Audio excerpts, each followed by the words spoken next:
네, 그러면 발표 시작하도록 하겠습니다. 네, 안녕하세요. 저는 이번에 From Canonical Correlation Analysis to Self-Supervised Graph Neural Network라는 논문을 발표하게 됐는데, 이 논문이 이제 유립스 2021에 억셉이 된 논문이에요.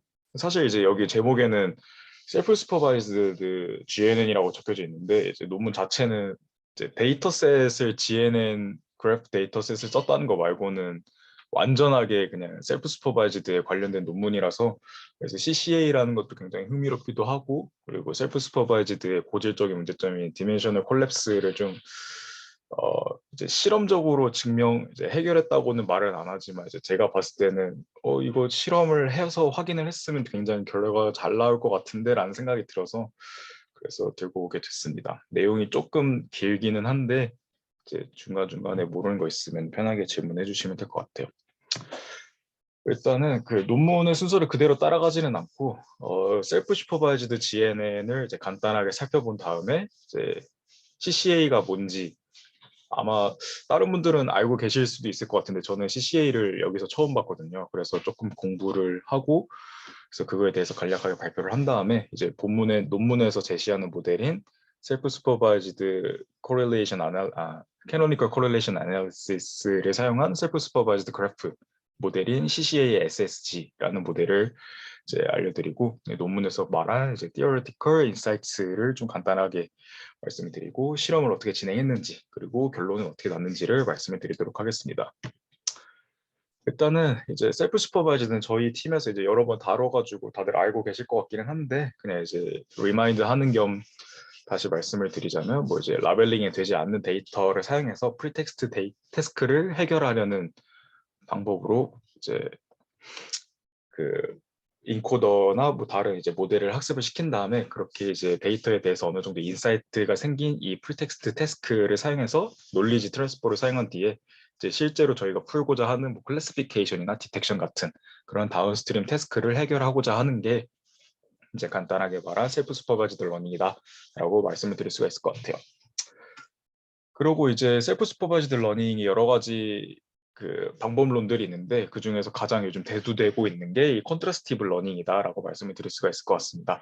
이거는 뭐 여러 가지 이제 컨트라스티브 러닝 안에서도 방법론들이 되게 여러 가지가 있는데, 가장 대표적인 거는 이 데이터들 간의 유사도를 측정을 해서 이제 데이터의 분포를 파악을 하는 거예요.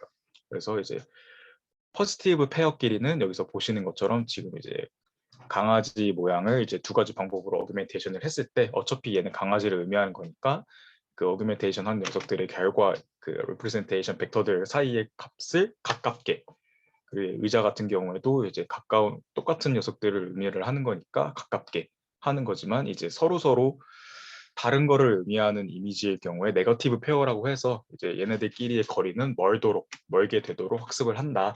이제 이런 거를 전체적인 컨트라스티브 러닝이다라고 이제 이해를 해주시면 될 것 같고요. 이게 지금 셀프 슈퍼바이즈드 러닝에서 가장 핫한 방법론 중에 하나예요. 굉장히 성능이 잘 나오고 있고, 네, 그렇습니다. 그래서 그래프에서도 이 컨트라스티브 러닝을 사용을 했는데, 이제 여러분들이 잘 알고 계시는 싱클레어나 아니 저번에 소희님께서 발표를 해주셨던 비율을 이제 그래프에다가 적용을 시켰어요.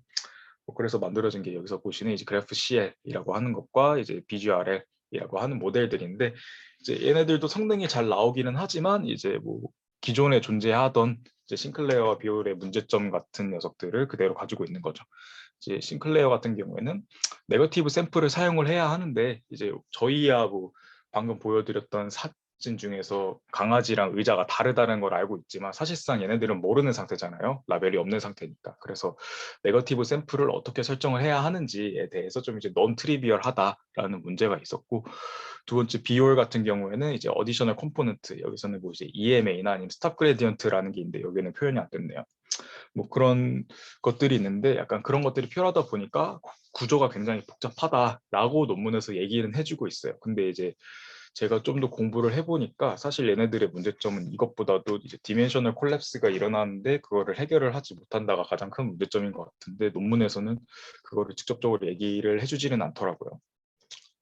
어쨌든 그래서 이제 앞서 있었던 기존의 모델들의 문제점을 해결해줄 새로운 방법론이 필요하다. 이제 네거티브 샘플을 트리비얼한 방법으로 좀 이제 샘플링을 해주거나 아니면 아예 네거티브 샘플에 의존하지 않는 방법론, 그리고 앞서 이제 비오를 사용한 방법처럼 너무 이제 복잡한 컴플리케이티드 컴포넌트를 포함하지 않고, 그리고 이제 그 컨트라스티브 러닝의 이제 기본적인 방법 접근인 이제 어규멘테이션의 인베리언트한 정보들을 보존을 할 수 있는 방법, 이 세 가지를 가지고 있는 새로운 방법론이 필요하다라고 이제 인트로덕션에서는 얘기를 해주고 있습니다. 그거를 어떻게 하느냐, 이제 CCA를 사용해서 방금 말씀드렸던 새로운 모델을 만들고자 하는 건데, CCA란 이제 그 논문의 정의대로라면 이제 이거는 해당 논문에 있는 거는 아니고 이 CCA를 다룬 논문에 있는 정의를 제가 가져온 건데, Statistical Technique to Capture Correlation Between Two Sets of Multivariate Random Variables라고 이렇게 정의가 되어 있어요. 아마 뭐 이제 다 아실 텐데, 이제 저는 처음에 멀티베리어트가 뭔지 정확하게는 몰랐었어요. 그래서 이거를 제가 찾아서 간단하게 좀 설명을 해놨는데, 여러분들께서 이제 익히 아시는 꼴이 y는 fx 꼴이잖아요. 이제 그거를 좀 이제 여러 가지 형태가 있을 텐데, y는 fx, z라고 되어 있으면 x랑 z가 지금 독립 변수가 두 개인 거잖아요. x랑 z가 이제 독립 변수라고 저희가 얘기를 하는데, 지금 이 식에서는 독립 변수가 두 개인 거라서 이렇게 독립 변수가 두 개인 녀석을 멀티베리어블이라고 얘기를 하고, 종속 변수가 한 개인 녀석을 유니베리에이트라고 얘기를 합니다.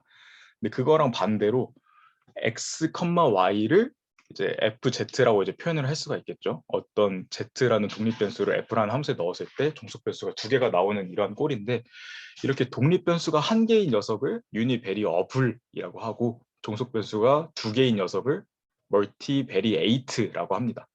이제 멀티베리어블이랑 멀티베리에이트랑 두 개가 다른 거라서 저는 처음에 이거를 똑같은 거라고 생각을 했었는데, 네, 잘못 배웠더라고요. 그래서 지금 저희가 다루고자 하는 거는 멀티베리에이트 랜덤 베리어블이다. 그래서 이제 종속 변수가 두 개인 어떤 랜덤 베리어블 사이에, 두 개의 멀티베리어트 확률 변수 사이의 상관관계를 분석하는 것이 CCA다라고 이제 이해를 해주시면 될 것 같아요. 근데 사실 여기까지 들어도 CCA를 처음 보신 분이면은 이게 무슨 뭔지 잘 이해가 안 가실 거예요. 왜냐하면 저도 그랬거든요. 그래서 아마 나는 다 뒤에 나오는 내용들을 이제 천천히 따라오시다 보면은 이해가 되실 수도 있어요. 약간 복잡한데, 이제 두 개의 랜덤 베리어블 x랑 y가 있다라고 제가 가정을 할게요. 그리고 이제 다들 확률 시간에 배우셨을 텐데, 이제 코베리언스 매트릭스라는 걸 계산을 합니다. 이제 코베리언스 매트릭스라는 이제 간단하게 얘기를 하자면 이제 두 개의 랜덤 베리어블 x와 y 사이의 선형 관계를 나타내는 값이라고 이제 생각을 해주시면 될 것 같아요. 그거를 이제 시그마 xy라고 이렇게 표기를 하는데, 뭐 이거를 계산하는 방법은 이런 식으로 이제 정의가 쭉쭉쭉쭉 나옵니다. 그래서 뮤1은 x의 평균이고 뮤2는 y의 평균이다, 이렇게 생각을 해주시면 되고, 그래서 이렇게 쭉 식을 따라가다 보면은 결국은 이제 x와 y의 코베리언스 매트릭스, 즉 다시 말하자면 x와 y 사이의 선형 관계는 이렇게 나타낼 수가 있다라고 이제 이해를 하시면 될 것 같아요. 이 괄호 x, y는 그냥 x와 y 사이의 닷 프로덕트다라고 생각을 해주시면 되거든요. 그래서 이거 평소에 알고 계시는 네. 이거는 나중에 설명할게요. 그래서 일반적으로 x와 y 사이의 코비런스 매트릭스는 그냥 x와 y의 닷 프로덕트다라고 얘기를 많이 해요. 왜냐하면은 x랑 y의 평균이 0으로 맞춰져 있다고 가정을 하고, n-1은 어차피 그냥 이제 콘스턴트한 값을 곱해주는 거라서 그냥 무시를 해준다고 치면은, 간단하게 x와 y 사이의 선형 관계는 x와 y를 닷 프로덕트 해준 값이다 라고 이제 저희가 편의상 그렇게 부르기도 합니다. 뭐 실질적으로 이 논문에서도 이제 x와 y의 평균을 0으로 맞춰준다라는 이제 사전 작업은 없는데 그냥 그런 식으로 쓰더라고요. 그래서 앞으로 코베레스 매트릭스를 그냥 말도 없이 x 닷 프로덕트 y 이렇게 쓸 텐데, 그냥 x랑 y 사이의 코베레스 매트릭스구나, x랑 y 사이의 선형 관계를 나타내는 거구나라고 이해를 해주시면 될 것 같아요.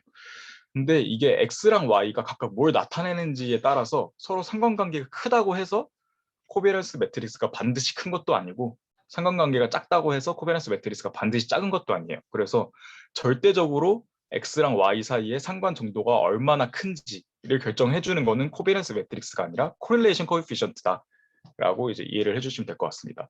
이거는 식을 보면은 x와 y 사이의 코렐레이션 코에피션트는 x와 y 사이의 코베리언스 매트릭스를 계산한 다음에 x의 베리에이션과 y의 베리에이션을 곱한 뒤에 그걸 루트를 씌워서 나눠주면 됩니다. 뭐 쉽죠? 여기까지는.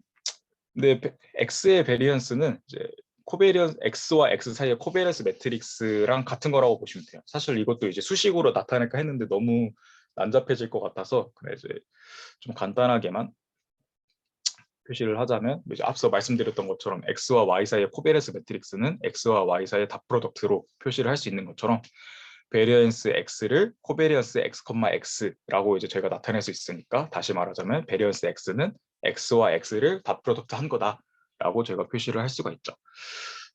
여기까지는 사실 새로운 거는 없고 이제 다들 확률 공부를 해보셨으면 이제 코베리언스 매트릭스나 코릴레이션 코에피션트를 이제 배우셨을 테니까 그냥 이제 리마인드 하는 겸 들어주시면 될 것 같아요.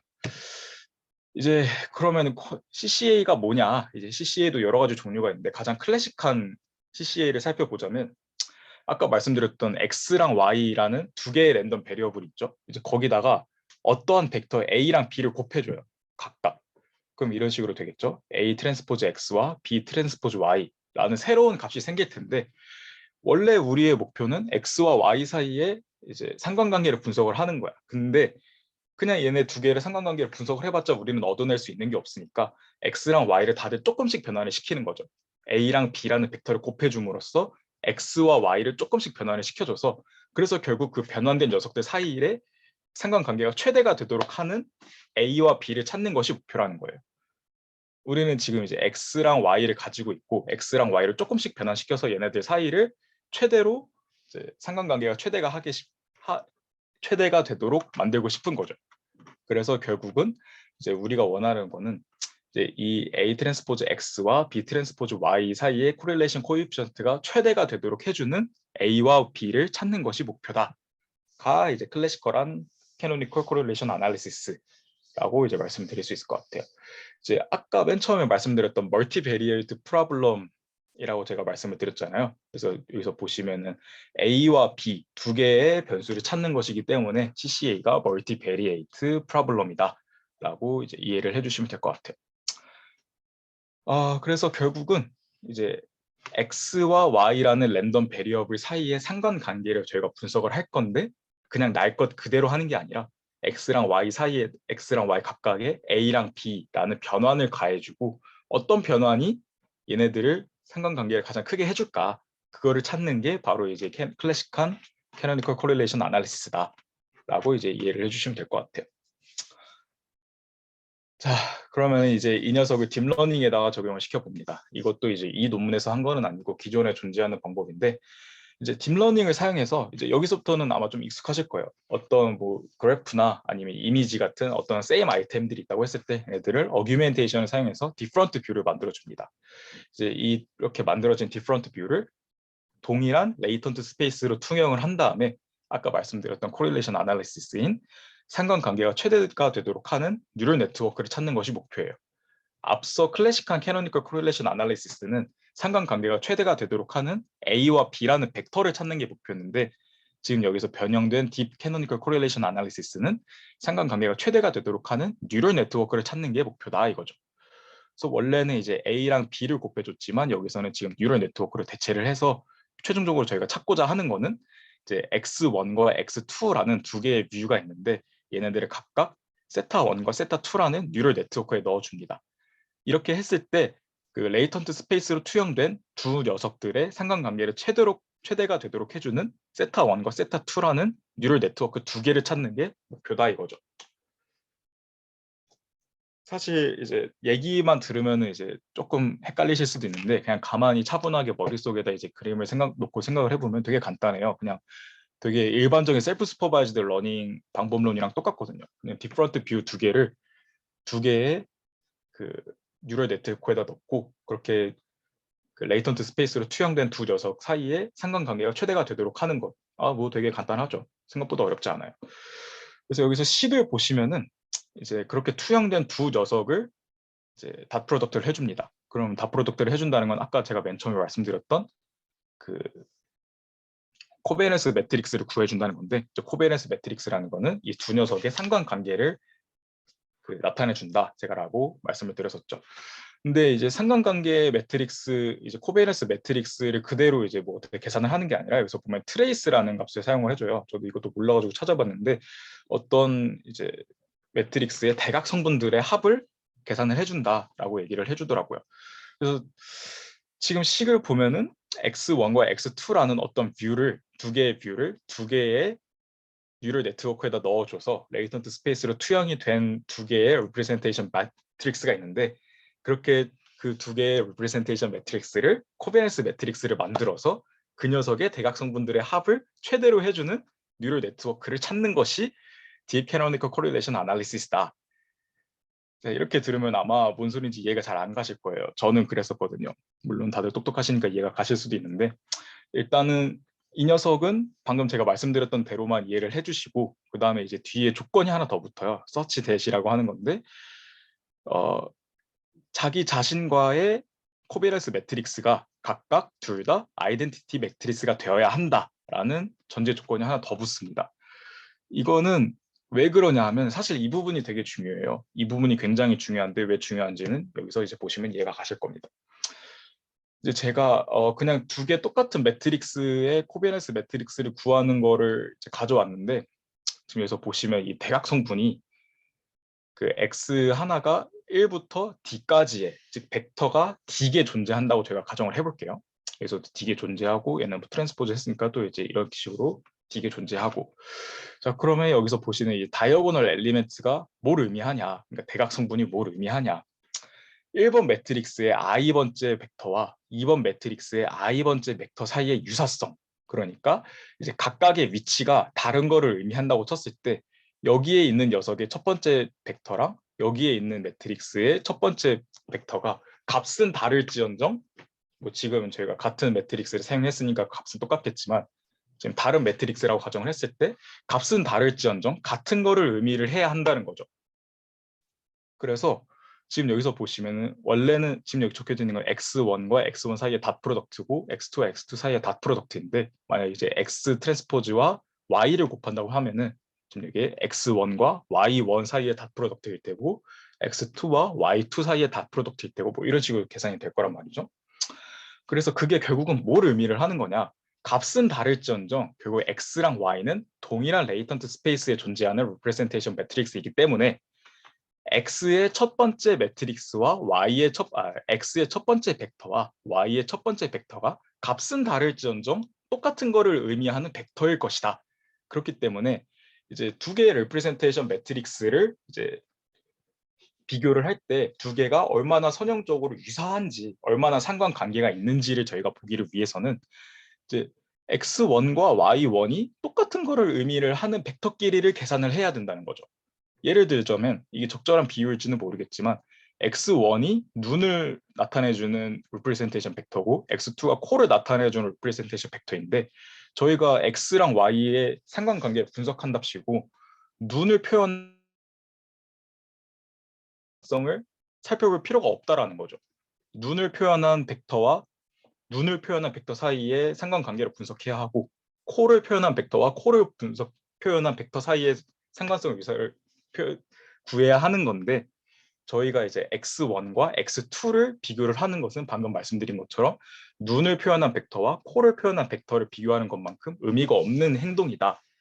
라는 거를 의미를 하는 것 같아요. 이제 이거를 직접적으로 논문에서 얘기를 해주진 않았지만 이제 계속 제가 생각을 해보고 다른 논문을 찾아보니까 아마도 그런 것 같습니다. 그래서 이 다이어고널 매트릭스는 어떤 걸 의미를 하냐? 이제 두 개의 매트릭스에서 같은 위치에 존재하는 벡터들 사이의 유사성을 의미를 하는 거고 그거 말고 이제 오프 다이어고널 엘리멘트들 이제 여기서 보시면은 이제 닷 프로덕트 x1, x2나 이제 x1부터 xt까지 이 녀석들은 아까 제가 말씀드렸던 것처럼 눈과 코를 비교한다거나 눈과 귀를 비교한다거나 하는 그런 수준의 다른 의미를 가진 벡터들 간의 유사성을 나타낸다라고 이제 말씀을 드릴 수가 있는 거죠.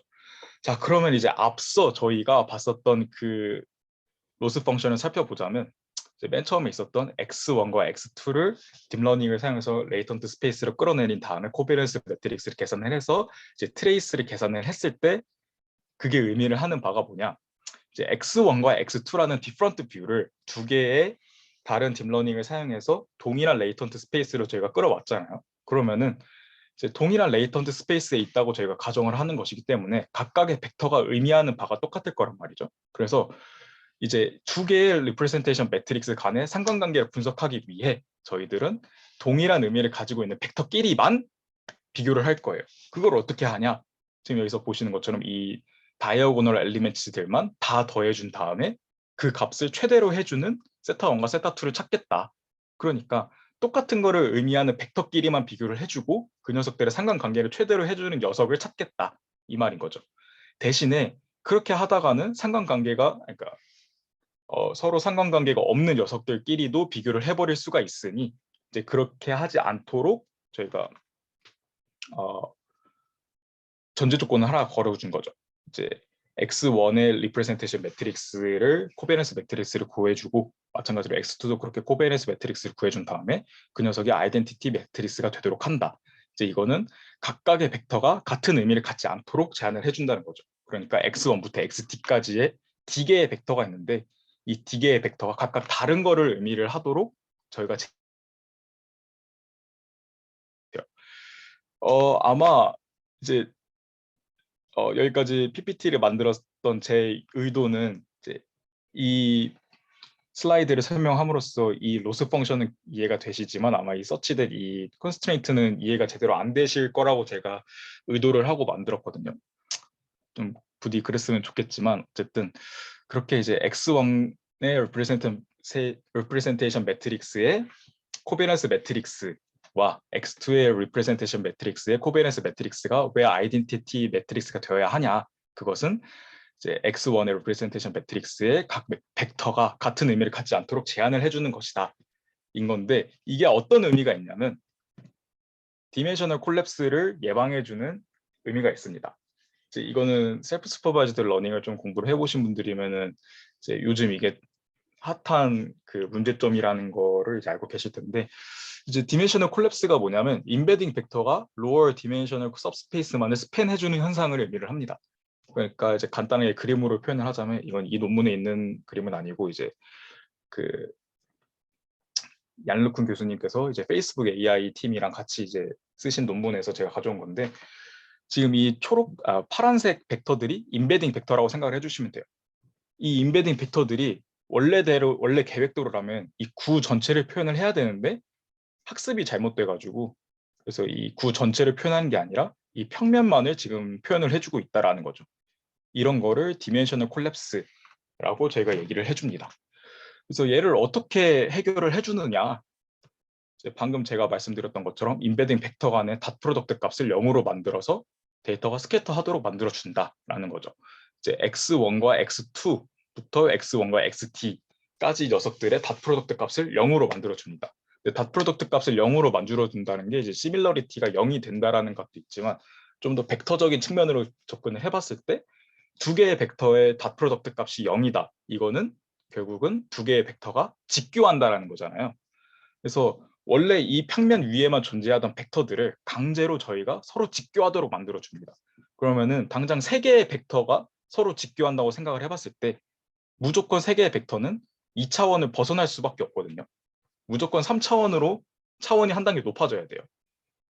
이제 이거를 n차원으로 확장을 시키면은 저희가 이해할 수 없는 어떤 고차원의 그런 그림이 돼버릴 텐데 지금 당장 3차원의 그림이 예시로 나와 있으니까 3차원으로만 얘기를 말씀을 드리면은 어쨌든 이렇게 2차원에만 존재하던 벡터들을 닷 프로덕트를 0으로 만들어주면서 강제로 3차원으로 확장을 해주는 거죠. 이제 그 녀석을 저희가 디코릴레이션을 해주는 거다라고 얘기를 해줍니다.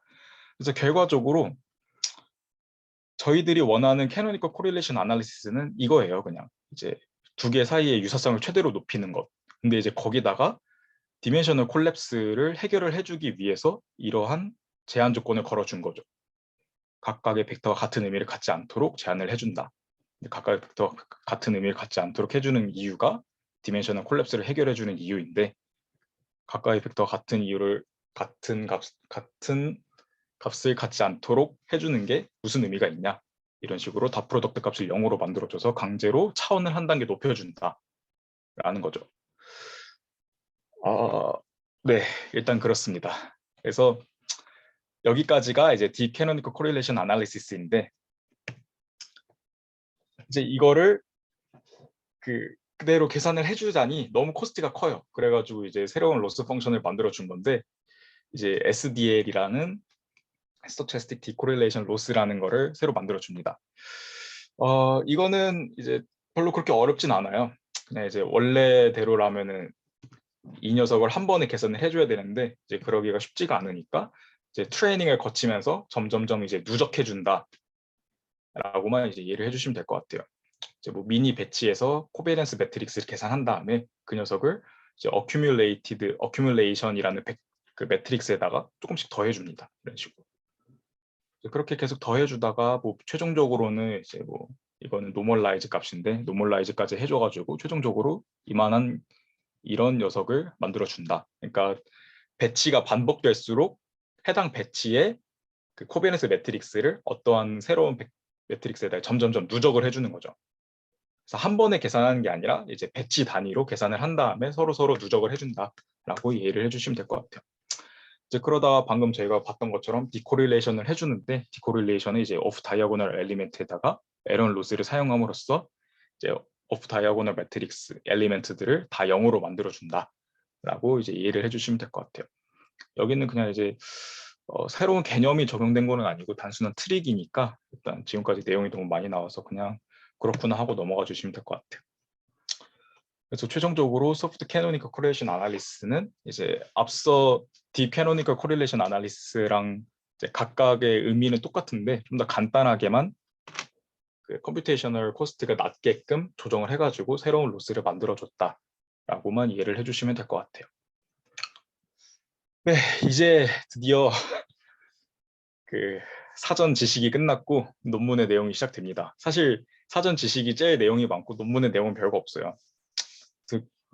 이제 보시면은 논문의 이제 모델 자체가 이제 세 단계로 이루어져 있어요. 랜덤 어규멘테이션을 한번 해주고 그렇게 랜덤하게 만들어진 두 개의 뷰를 그래프에다가 넣어주고 그렇게 인베딩 리프레젠테이션 매트릭스가 나오면은 저희가 방금 배웠던 CCA를 해주는 겁니다.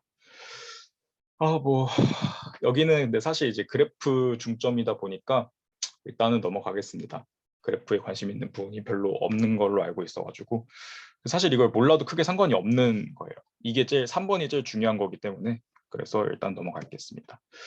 뭐 랜덤 어규멘테이션 같은 경우에는 지금 저희가 그래프가 이제 다들 자료 구조 때 배워서 아시겠지만 이제 노드랑 엣지가 존재를 하죠. 근데 이제 어규멘테이션 방법은 그냥 단순하게 엣지를 드랍하거나 노드의 피처를 지금 각 노드당 피처가 4개가 있는데 4개를 이제 마스킹하는 방법을 사용을 해줍니다.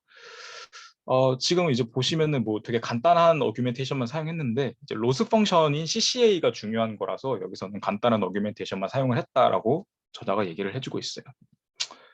그리고 두 번째로는 이제 저희가 아까 만들었었던 두 개의 뷰를 이제 GNN에다가 넣어가지고 이제 인베딩 스페이스에다가 인코딩을 해주는 건데 뭐 이거는 다 그냥 이제 뻔한 소리이고 좀 중요한 거는 이제 인베딩 된 이 두 가지 ZA와 ZB를 노멀라이제이션을 진행을 해주는 것. 그리고 두 번째는 아까 저희가 딥 코릴레이션 아날리시스를 봤을 때, 딥 CCA를 봤을 때 이제 두 개의 뉴럴 네트워크를 찾는 게 목적이었잖아요. 근데 이제 저희는 보면은 shared weights라고 해가지고 하나의 GNN을 사용해 주는 거예요. 왜 하나의 GNN만 사용해 주냐? 이거는 저자가 얘기를 하기를 그 A와 B가 사실상 하나의 인풋에서 나온 똑같은 디스트리뷰션을 가지고 있기 때문에 인코더를 하나로만 사용해줬다라고 얘기를 해주는데 좀 사실 이해는 잘 안 가요. 원래 처음에 제안했었던 DPCA도 동일한 인풋을 다른 어규멘테이션을 사용해서 두 개의 뷰로 만들어줬을 때도 이제 두 개의 뉴럴 네트워크를 사용했는데 왜 인코더를 여기서는 하나만 사용했는지 잘 이해는 안 가지만 그냥 이제 설명이 읽고 한 줄밖에 안 나와 있어가지고 일단은 그렇구나 하고 넘어갔습니다. 이제 드디어 마지막이네요. 마지막은 아니지만 어쨌든 그래서 이 논문에서 이제 CCA를 사용해가지고 로스 펑션을 새로 만들었는데 그 로스 펑션이 바로 이겁니다. 이제 이거는 인베리언스 텀이라고 얘기를 해주고 이 녀석은 이제 디코릴레이션 텀이다라고 제가 얘기를 해주고 있어요. 뭐 인베리언스 텀 같은 경우에는 그냥 이제 이 두 개 사이에 연관성을 최대로 해주는 것을 의미를 하는 건데, 이제 아까 제가 살짝 대충 하고 넘어갔었던 소프트 CCA에서는 그냥 두 개 사이에 L2 노름을 계산을 해준 다음에 그 녀석을 최대한으로 이제 낮춰주는 그런 식으로 학습을 진행하더라고요. 뭐 사실상 비슷한 것 같아요. 그리고 두 번째 디코릴레이션 텀 같은 경우에는 아까 제가 엄청 얘기를 했었던 이제 자기 자신과의 코베리언스 매트릭스가 I가 되도록 하고 이제 그 두 개를 이제 각각 더해주는 방법이라고 생각을 해주시면 될 것 같습니다. 그래서 인베딩 벡터로 내려간 ZA와 인베딩 벡터로 내려간 ZB가 각각의 벡터가 서로 다른 것을 의미하도록 하는, 그러니까 피처 디코릴레이션을 해주는 그런 텀이라고 얘기를 해줄 수가 있는 거죠. 이 뒷부분은 뭔지 모르겠어요. 이거는 그냥 수식에는 써져 있기는 한데 논문 어펜딕스에서도 이 얘기는 따로 안 하더라고요. 그냥 이제 확률적인 측면으로 수식을 적어 놓은 것 같아요. 그래서 보시면은 이제 노멀 표시를 할 때 여기에 F라고 적혀져 있거든요. 이 녀석을 이제 프로비너스 놈이라고 하는데, 벡터를 이제 유클리디안 놈을 계산할 때 저희가 L2 놈을 사용하잖아요. 이제 그거를 벡터 차원이 아니라 매트릭스 차원으로 확장시켰을 때는 이렇게 된다라고 이해를 해주시면 될 것 같아요. 그러니까 L2 놈을 벡터 차원이 아니라 매트릭스 차원에서 실행을 할 때는 프로비너스 놈을 사용한다 라고만 이제 이해를 해주시면 될 것 같습니다. 그래서 그냥 F라고 적혀져 있긴 하지만 그냥 L2 놈이라고 생각을 해주시면 될 것 같아요. 그리고 제 장점 중에 하나가 간단해요. 방금까지 말씀드린 거는 엄청 복잡했는데 수식은, 코드는 엄청 간단합니다. 그래서 그냥 이제 인풋 값을 어규멘테이션 해줘가지고 두 개의 뷰를 만들고 인코딩을 해준 다음에 노멀라이제이션을 해주고 코비런스 매트릭스 만들어줘서 로스 값에다가 넣어주기만 하면 돼요. 이게 다예요. 그래서 굉장히 간단합니다. 이거는 이제 좀 이제 이론적인 인사이트를 얻기 위해서 논문에서 좀 이제 적어둔 건데, 사실 CCA랑 이제 디멘셔널 콜랩스만 보셔도 충분해가지고 적어두기는 했지만 여기부터는 그냥 좀 편안하게 보셔도 될 것 같아요. 노테이션을 해줬어요. X와 S라는 녀석들을 이제 각각 X를 이제 오리지널 인풋 데이터, 그리고 S를 X에다가 어규멘테이션을 진행해줘가지고 새로운 뷰를 만들었을 때 그 녀석 인풋 값이라고 제가 이제 표시를 할 거고요. F 세타를 이제 방금 저희가 썼던 그 GNN 인코더로 사용을 했고요.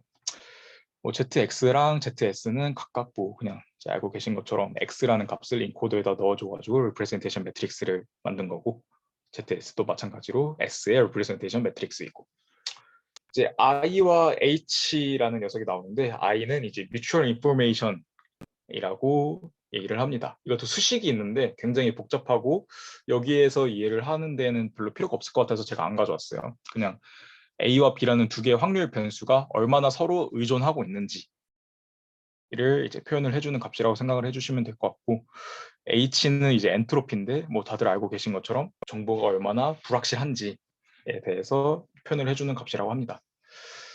그래서 이거를 이제 엔트로피와 뮤추얼 인포메이션의 관점에서 이제 로스 펑션을 해석을 한 거예요. 간단하게만 설명하겠습니다. 너무 앞부분에서 이제 많이 힘을 써가지고, 일단 보시면은 이제 그 인베리언트 로스 값 같은 경우에는 지금 이제 ZA와 ZB가 똑같아야 한다. 이제 이거를 제가 얘기를 하는 거잖아요. 그거를 다시 말하자면은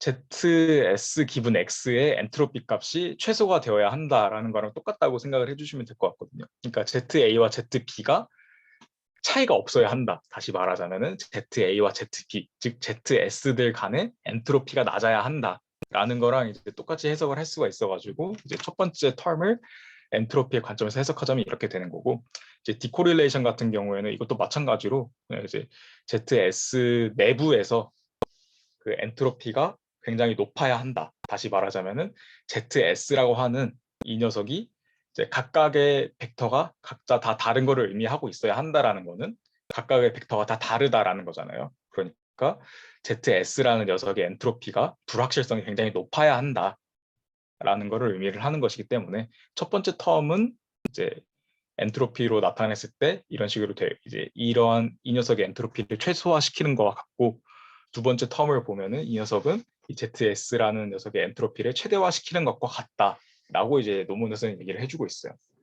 이제 그걸 바탕으로 저희들의 로스 펑션이 그냥 허무맹랑한 소리가 아니라 그냥 그 엔트로피의 관점으로 봤을 때도 어느 정도 말이 되는 녀석이다라는 거를 이제 띠어롬에서 제시를 해주고 있습니다.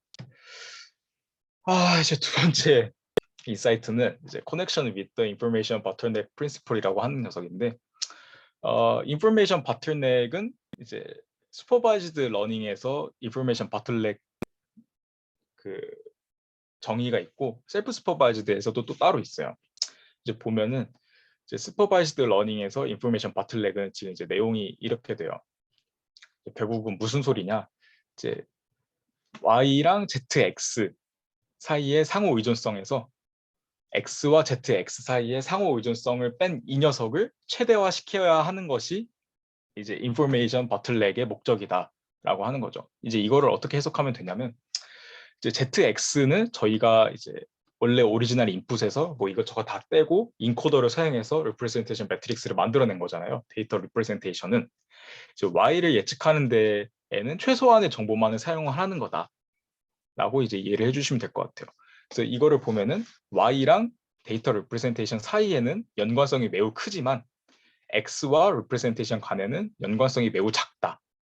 그러니까 이제 X에서 필요 없는 부분은 다 빼고 필요한 부분만을 만들어내는데 그 필요한 부분이 Y를 예측하는데 필요한 부분인 거다라는 거를 이제 수식으로 나타낸 게 이 슈퍼바이즈드 인포메이션 보틀렉이라고 이해를 해주시면 될 것 같고, 이제 두 번째 셀프 슈퍼바이즈드 인포메이션 보틀렉은 이제 뭐 비슷해요. 이제 이 녀석을 최대화시켜주는 건데 이제 결국 이 식을 해석하자면 어규멘테이션 인베리언트 피처는 최대화하고, 그러니까 어규멘테이션을 어떻게 해주든 변화하지 않는 피처는 최대화해주고 인풋의 리프레젠테이션은 최대한 압축을 해준다. 그러니까 인풋에서 필요 없는 거는 다 빼고 어규멘테이션을 할 때마다 달라지지 않는 그런 피처의 중요도를 최대화해주자라는 거를 이제 셀프 슈퍼바이즈드 IB다라고 얘기를 해줍니다.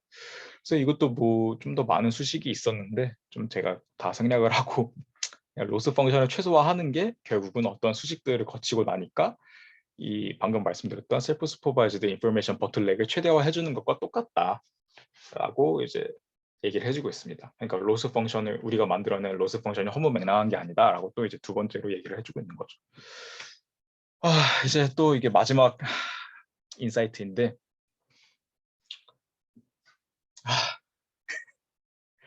그러니까 모든 이제 태스크 릴레번트 인포메이션은 이제 X와 S에 걸쳐서 공유된다라고 하는 이제 어썸션이 있어요. 이제 논문에서 제시한 어썸션인데, 이거는 다시 말하자면 모든 이제 저희가 해결하고자 하는 태스크에 관련된 정보들은 어규멘테이션 인베리언트 피처에 속하는 거다. 그러니까 이제 우리가 그러니까 남기려고자 하는 정보들이 아까 말씀드렸던 것처럼 어규멘테이션 할 때마다 달라지지 않는 정보인 거잖아요. 그래서 태스크에 관련되어 있는 정보들은 모두 어규멘테이션 인베리언트 피처에 속하는 것이다 라고 하는 이제 어떤 어썸션이 있는데, 이제 그거를 또 어떤 수식을 가능해서 막 풀어냅니다. 이제 근데 제가 너무 여기까지 오니까 좀 지치더라고요. 그래가지고 수식은 다 빼버리고 이제 마지막 띄어럼만 가지고 왔는데, 이제 결국은 저희가 이제 로스 펑션을 미니마이즈 하는 게 이제 저희가 학습한 리프레젠테이션은 다운스트림 태스크를 위한 미니멀하고 서피션트한 인포메이션을 가지게 된다라는 것과 똑같은 의미를 가지게 된다라는 거예요. 이거는 좀 질문이 들어오면은 제가 설명을 해드리도록 하겠습니다. 여기다가 다속장이 너무 지치더라고요. 좀 내용도 많이 루즈해질 것 같고. 그래서 여기까지 이제 내용 설명은 다 끝났고 이제 그냥 실험만 진행을 하면 돼요. 실험은 어떤 식으로 진행을 했냐면 그냥 이제 뭐 다른 모델들이랑 성능 비교한 거 이런 거는 다 뺐어요. 어차피 소타 모델인 걸 자랑하려고 만든 것이기 때문에 다 빼버렸고 이제 좀 중요한 것만 보자면 저 어블레이션 스터디를 진행을 했습니다. 이제 로스 펑션에 두 개의 텀이 있었잖아요. 이제 두 개의 텀을 나눠가지고 하나만 사용해보고 뭐 그렇게 둘 다 사용해보고 이제 비교를 했을 때 인베리언스 텀만 사용했을 경우에는 그렇게 나쁘지 않아요. 성능이 이제 84.2%에서 79.1%로 이제 별로 막 크게 떨어지진 않는데, 이게 왜 그런 거냐면 아까 제가 Z를 노멀라이즈 해줬다고 했잖아요. 그래서 콤플리트 콜랩스가 발생하지 않습니다. 그래서 보시면 이제 이 녀석이 콤플리트 콜랩스인데 모든 인베딩 벡터가 이제 하나의 값으로 콘스턴트한 값으로 이제 수렴해 버리는 현상을 컴플리트 콜랩스라고 해야 되는데, 노멀라이즈 해주면은 이 Z를 강제로 이제 베리언스를 부과를 해주잖아요. 그래서 강제로 이제 분산을 시켜주는 역할을 해주기 때문에 컴플리트 콜랩스라는 현상이 발생하지 않고, 최악의 경우에 이제 디멘셔널 콜랩스가 발생하는데, 이거는 이제 기존에 존재하는 다른 모델들도 가지고 있는 문제점이기 때문에 그렇게 성능이 많이 떨어지진 않는다라고 이제 이해를 해주시면 될 것 같아요. 이제 디코렐레이션만 사용했을 때는 아무 의미 없는 학습이 진행이 된다. 뭐 이런 결과가 있었고요. 뭐 이제 람다 같은 경우는 아까 제가 그냥 생략을 해버렸는데, 그 로스 펑션에서 인베리언스 텀과 디코릴레이션 텀 사이를 이제 트레이드 오프 해주는 거라고 생각을 해주시면 돼요.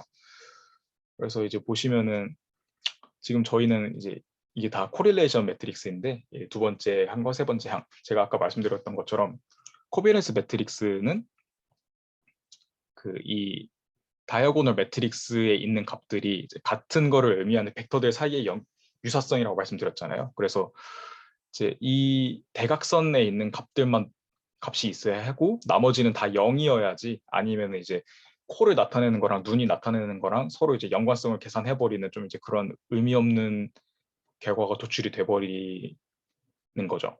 그래서 그거를 실험을 해가지고 시각화를 한 건데, 이제 디코릴레이션을 안 했을 때는 여기서 보시는 것처럼 이제 대각 행렬이 아닌 거에도 어떤 값들이 막 생겨가지고 지금 이제 굉장히 의미가 없어졌다.